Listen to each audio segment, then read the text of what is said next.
I'm Eileen, a 32-year-old housewife.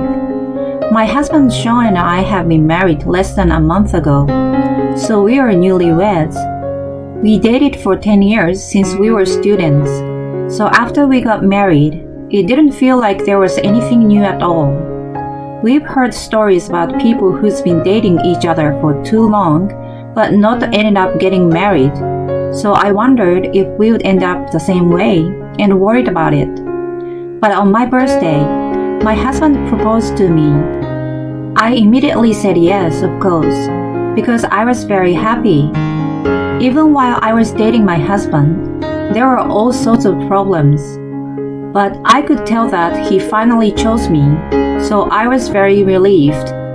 I think I will be a little late today, so I don't need dinner. Well then, I'm off. Take care. We don't have children yet, of course. So after I send my husband off to work, I can spend my free time as much as I want. We think about having children and raising them, but on the other hand, I've always wanted to start my own business. Of course, I want children, but spending the rest of my life doing my own work is what I really want to do. So in my free time, I do some research on the internet and read books. And then, of course, I read management books and study about my favorite interior design because I quit my job when I got married. To have a husband who lets me spend this kind of free time, I'm very grateful. My husband came home late that night while I was in the bath. I need to talk to you for a minute, so let's talk in the living room. A talk? About what? I go out of the bath and went to the living room. My husband was sitting on the couch, wearing his suit for some reason. Aren't you going to change? No, I will get changed later. I sat next to my husband on the couch. I'm really sorry, but I will be straightforward with you. I want you to divorce me. What? I'm actually dating the president's daughter, and she wants to marry me, so please divorce me. It was sudden, so I didn't understand. Divorce? We've been married less than a month. And yet, just because he wanted to grant his girlfriend's wish, he's telling me to cancel our marriage. I was stunned. I'm trying to get ahead. If I marry the president's daughter, I will definitely get ahead. So let's get a divorce. In fact, my husband was a man who had been unfaithful to me for a long time. During the 10 years we have been together since we were students, he had had over a dozen flings. It's just that I have been a little busy with things, so if I leave him alone for just a moment, he will be soon cheating on me. He would say that it's because he was feeling unloved, but no sooner than I'll tell him I'm leaving, he would end the fling and then come back to me. My husband has always seemed to be frustrated with me, yet we had been together for 10 years. So, when my husband proposed to me, I conveniently thought that he was ready to grow old with me, but apparently that was a mistake. I tried to hold back my tears and said, "Fine, but alimony will be high, you know." Of course, I will pay you alimony. Amy also said I will pay her a good amount. Okay, then I will make it 10 million in alimony. Okay, I will get the payment ready for you. With that, my husband went out again. I was left there, wondering what those 10 years of dating him and this marriage were all about. I couldn't stop crying. Divorce after less than a month of marriage. It's really stupid. Because if I had left him sooner, I didn't have to go out with him for 10 years. It would have been better if we had split up earlier. I was already completely regretting trusting such a husband like him. It's because the unfaithfulness I had endured was never going to be healed. He paid the fee in less than a week, and did so without delay. We divorced without any problems. As we parted, he laughed mockingly and said lightly, "Do your best too." It really pissed me off. Only he could be happy and have a bright future. He seemed to feel pity for me for being left alone. What a rotten guy, I thought, seeing my husband's true nature. I moved out of the apartment we had been living in together for a long time and moved into a small one near the train station. I was told I could take whatever household goods I wanted, so I brought almost everything. The move was completed, so I took a break at night alone with a beer. Now, what am I going to spend $10 million on? I decided to build a company. Meanwhile, my ex-husband has remarried with the daughter of the company president, and his position at the company improved. But I was looking forward to the change. But then, the incident happened. The company's accounting irregularities were discovered, and the father-in-law was caught by the police and had to resign. My ex-husband was in a hurry because his position within the company was quickly deteriorating. He never thought that this would happen. If he looked good for his father-in-law, he would get promoted to a good position. Becoming president is not just a dream. That's what he dreamed about. But his father-in-law resigned. My ex-husband's backing at the company is gone. He had to resign. Thanks to this, it's even more boring for him than before. He got sent to a lower department, far from their headquarters. It's like a nice little island getaway. Nothing much to do all day, just sitting in your seat looking at the phone without much to do. He'd just be in the smoking room smoking a cigarette. That's what became of his job. I then started an online store for interior design, which I had been thinking about for a long time. I was busy with various preparations for the launch. I will start with small items and eventually handle large furniture and other items. I wanted to make it a store. I started by coming up with a company name. Then, I did all sorts of miscellaneous work to set up the company. Should I commission an e-commerce site, or do I want to make it myself first? I also rented warehouses for suppliers and inventory, and hired staff for shipping, designing the shipping boxes, etc., etc. Anyway, there was plenty to do. I was rushing headlong towards starting my own business. My ex-husband was completely out of my mind. Meanwhile, on the side of the president's family, his father-in-law was arrested by the police for accounting irregularities. So aside from taking care of his new wife Eileen, he also had to take care of his mother-in-law and sister-in-law. After his father-in-law got out on bail, he divorced his wife and moved out of the house. Actually, the president family had a large amount of debt. The mansion that my ex-husband had been living had been mortgaged, so they had nowhere else to stay. Although there was a president family, he got caught by the police. The mother-in-law and president's 3 daughters couldn't go back to their former life. Since they'd lived a life of luxury since birth, it all led to debt. And even now, if they don't do something about it, they will be forced out of their house. They think life will be the same as it has always been. That's why they all assume that my ex-husband will make it happen. The women in the president family had no idea about the salary of the company employee, who was relegated to a lower position. And yet, they still try to use my ex-husband at every turn. Sean, I'd like to go shopping at the department store. Can you please take me there? Take you there? What in the world are you going to buy at the department store? Huh? Oh, I wanted to buy Millie's winter clothes. I wish I could buy her some. Millie, you don't need to buy dog clothes at the department store. My husband couldn't help but gasp. Even though they were in such a dire situation, they didn't seem to understand that and still had the nerve to buy clothes for their dog at the department store. What? Millie is part of the family. Don't you even understand that? Hey Sean, don't you even know how much we take good care of Millie? Is what his sister-in-law said. What don't I understand? Instead of the dog clothes, we should worry about not losing this house. Oh, that's something you will take care of, right? Besides, we can't do anything about it. You'll do your best, right? We are counting on you. So, could you please take me to the department store?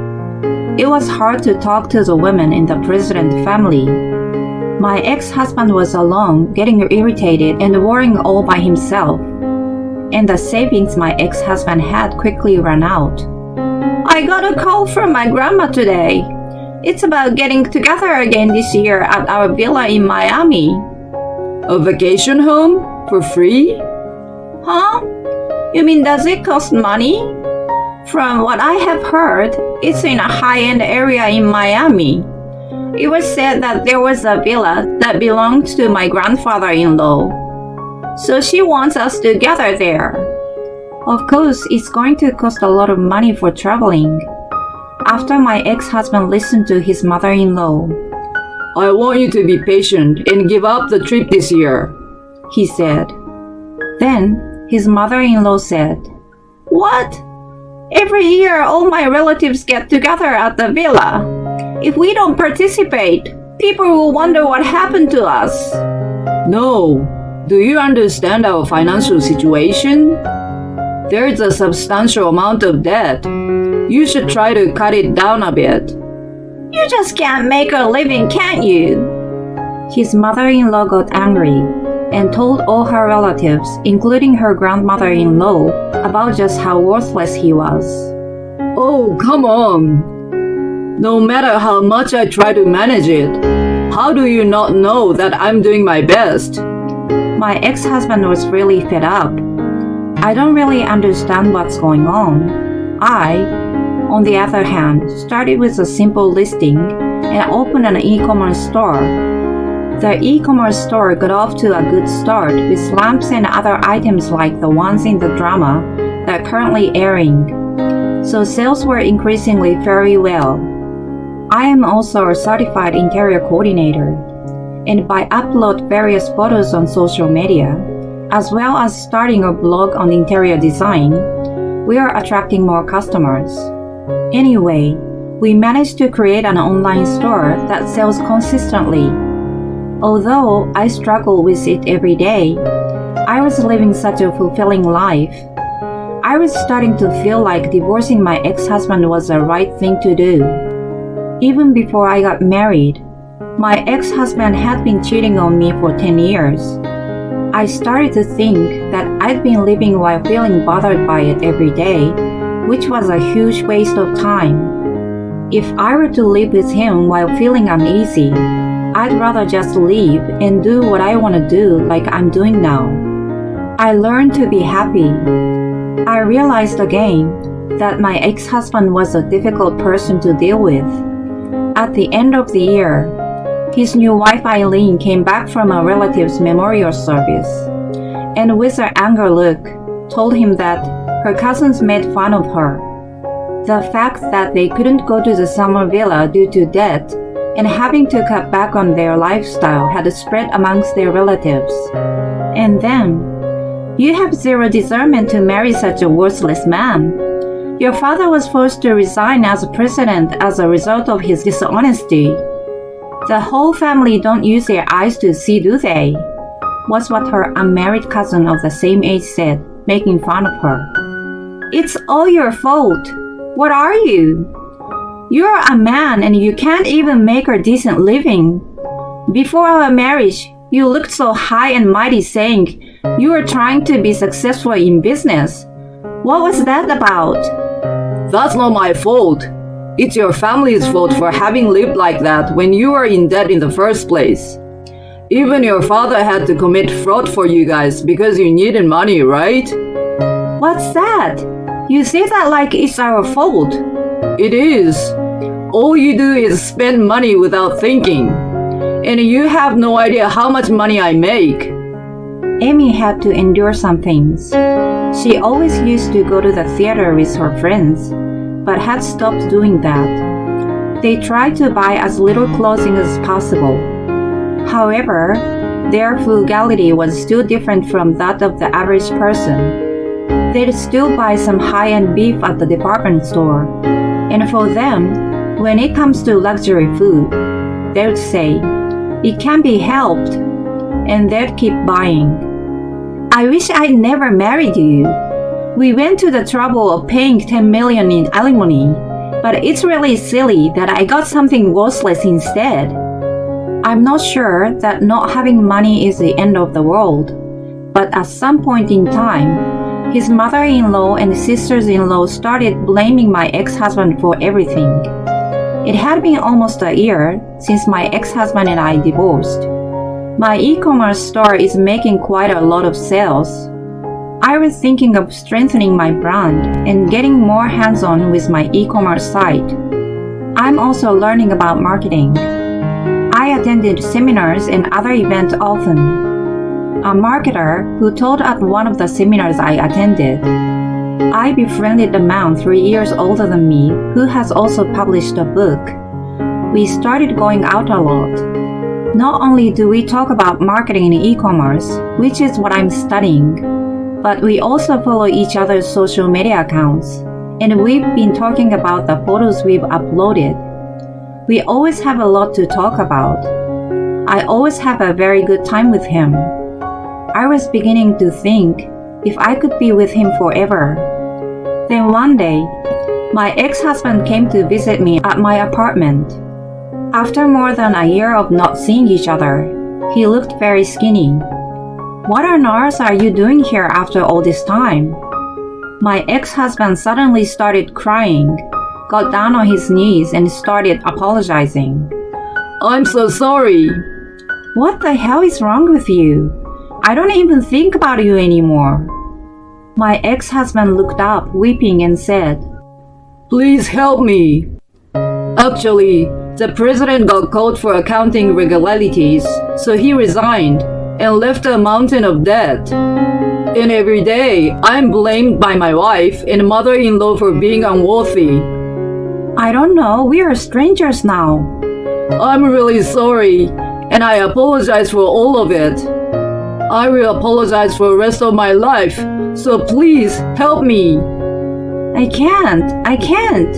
You have to leave. My ex-husband seems to be trying to be even more persistent. We've been together for 10 years since we were students. I'm not a stranger, so please. You cheated on me over and over again during those 10 years. What are you talking about? I won't do it again. I promise I won't do it again. So help me out. I have no savings. I'm in real trouble, and I have no one else to turn to. And then he cries. I remember when we got divorced, the last thing he said to me was, "Do your best too." You know, last time, you told me to hang in there, didn't you? So I did my best. I started my own business, and now I'm the president of my own company. Yeah, it's great. You are so much better at what you do than I am. I'm so sorry. Please help me. My ex-husband, who mocked me when he won last time, was on his knees. I feel bad for him, but I was happy to think that I had won. Although it was humiliating at the time, I used what he told me as fuel and worked so hard to get to where I am. Then the intercom rang. When I went outside, apparently his mother-in-law, his wife, and his sisters-in-law were there. Well, it looks like they're here for you. What the hell? Get rid of me already. I'm sick of this. I already requested for divorce. Try to understand. I won't come back anymore. What are you talking about? You're the one who can't help it. Let's go home. You are our breadwinner, so we need you to work harder. Hey, let's go home. My ex-husband looked at me, wanting me to help him somehow. But I, of course, pushed him away. Now, please leave. We are strangers now. Please don't come here again. Oh no, Eileen, please help me. Amy was trying to pull him and take him away. I thought this would be the last time I would see my ex-husband, so I said to him, "Do your best too." Later on, I remarried to the man whom I met at the seminar. The business is doing well, and the percentage of our e-commerce sales is now close to 50%. I don't know what my ex-husband has been doing since then. I sometimes wonder if my saying, "Do your best too," had been of any use to him.